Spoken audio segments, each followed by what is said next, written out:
Bismillahirrahmanirrahim. Assalamualaikum warahmatullahi wabarakatuh. Perkenalkan, nama saya Muzaki Renaldi Habibina dari kelas PBA 5B. Saya di sini akan mempresentasikan hasil pengerjaan tugas dari kami, yaitu tentang proposal kuantitatif. Dalam penelitian kami ini berjudul Pengaruh Penggunaan Metode Diskusi terhadap Hasil Belajar Siswa kelas 10 mata pelajaran Nahwu pada materi pengertian isim, fiil, dan huruf di MA Miftahus Salam Kambeng. Pada bab pertama, di sini kami membahas latar belakang MA Miftahus Salam Kambeng sebagai salah satu lembaga pendidikan Islam yang berfokus pada pengajaran bahasa Arab, berupaya untuk terus meningkatkan kualitas pembelajaran bahasa Arab, termasuk dalam hal pembelajaran Nahwu. Salah satu upaya yang dapat dilakukan adalah dengan mengadopsi metode-metode pembelajaran yang lebih interaktif dan melibatkan siswa secara aktif, seperti metode diskusi. Penelitian ini bertujuan untuk mengkaji efektivitas penggunaan metode diskusi dalam pembelajaran Nahwu, khususnya pada materi pengertian isim, fiil, dan huruf. Hasil dari penelitian ini diharapkan dapat memberikan kontribusi yang berarti dalam pengembangan metode pembelajaran bahasa Arab di madrasah-madrasah yang serupa. Dalam penelitian ini kami mengangkat dua rumusan masalah, yaitu yang pertama, bagaimana penggunaan metode diskusi dalam pembelajaran Nahwu pada materi pengertian isim, fiil, dan huruf kelas 10 di MA Miftahus Salam Kambeng. Dan yang kedua, apakah penggunaan metode diskusi berpengaruh secara signifikan terhadap hasil belajar siswa dalam materi Nahwu kelas 10 di MA Miftahus Salam Kambeng? Seperti itu. Kemudian untuk tujuan penelitiannya itu juga ada dua, yaitu yang pertama, untuk mengetahui bagaimana penerapan metode diskusi dalam pembelajaran Nahwu pada materi pengertian isim, fiil, dan huruf kelas 10 di MA Miftahus Salam Kambeng. Dan yang kedua, untuk menganalisis pengaruh metode diskusi terhadap hasil belajar siswa kelas 10 dalam materi Nahwu di MA Miftahus Salam Kambeng. Pada bab 2, kajian pustaka, poin pertama kajian teori. Yang pertama adalah metode diskusi dalam pembelajaran. Nah, metode diskusi ini adalah salah satu pendekatan yang banyak digunakan dalam dunia pendidikan untuk mendorong partisipasi aktif siswa sekaligus membangun interaksi dan kolaborasi di antara mereka.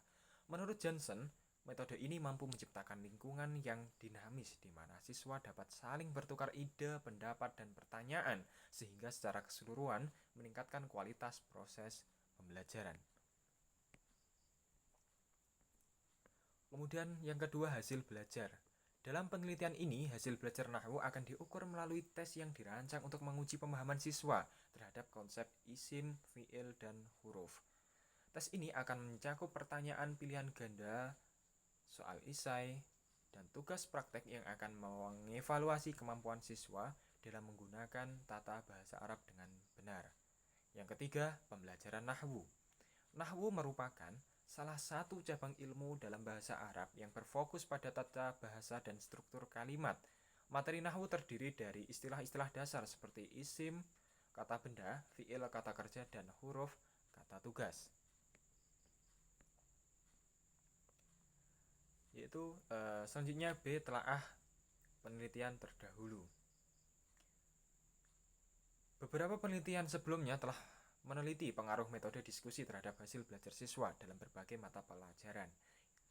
Penelitian oleh Fatimah pada tahun 2021 juga menemukan bahwa penerapan metode diskusi dalam pembelajaran bahasa Arab dapat meningkatkan motivasi dan hasil belajar siswa. Penelitian ini mengindikasikan bahwa siswa yang terlibat aktif dalam diskusi lebih mampu memahami konsep bahasa Arab, termasuk juga Nahwu. Selanjutnya kerangka pikir. Kerangka pikir di sini variabel independence atau variabel X-nya itu metode diskusi, dan variabel dependence atau variabel Y itu hasil belajar Nahwu. Yang D, hipotesis atau pertanyaan penelitian. Berdasarkan kajian teori dan telaah penelitian terdahulu, hipotesis yang dapat diajukan dalam penelitian ini adalah H1-nya, terdapat pengaruh positif yang signifikan antara penggunaan metode diskusi terhadap hasil belajar nahwu kelas 10 pada materi pengertian isim, fi'il, dan huruf di MA Miftahus Salam Kambang. Dan HO-nya yaitu tidak terdapat pengaruh positif yang signifikan antara penggunaan metode diskusi terhadap hasil belajar nahwu kelas 10 pada materi pengertian isim, fi'il, dan huruf di MA Miftahus Salam Kambang. Pada bab 3 metode penelitian, poin pertama pendekatan dan jenis penelitian.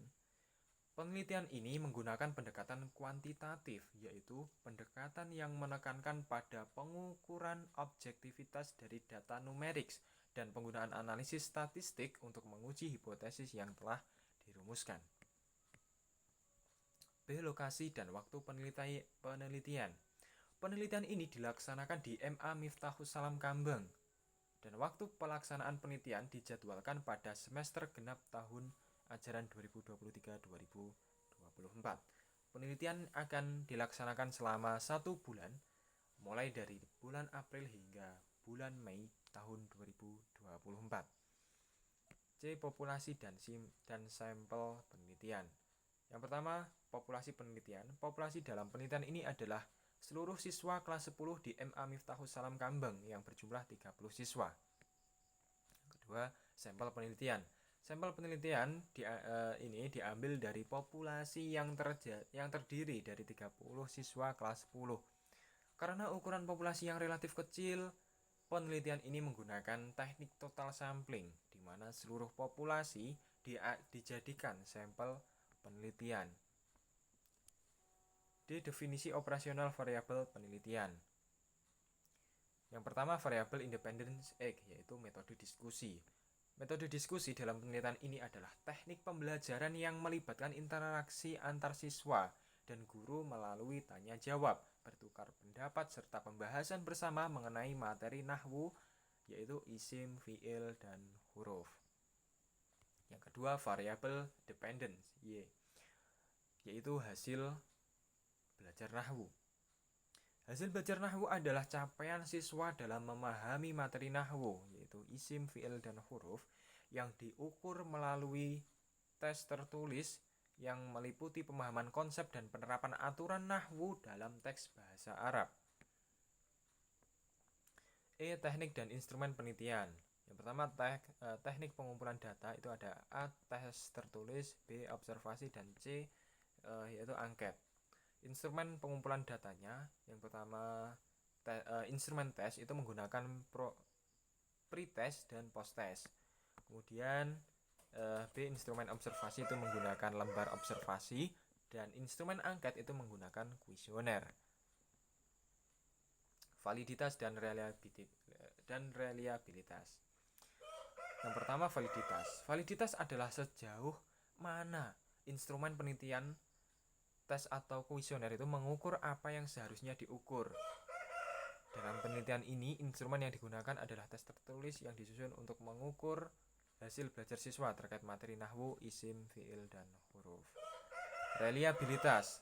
Reliabilitas adalah tingkat konsistensi instrumen dalam menghasilkan hasil yang sama dengan digunakan berulang kali pada kondisi yang sama. Selanjutnya, teknik analisis data. Di sini kami menggunakan beberapa teknik, yaitu yang pertama pengumpulan data, yang kedua deskripsi data, yang ketiga uji normalitas, yang keempat uji homogenitas, yang kelima uji hipotesis, dan yang keenam adalah analisis regresi. Ya, jadi kurang lebih seperti itu yang dapat saya sampaikan. Apabila ada kurang lebihnya, saya mohon maaf yang sebesar-besarnya. Akhirul kalam, wallahul muwaffiq ila aqwamit thoriq. Wassalamualaikum warahmatullahi wabarakatuh. Terima kasih.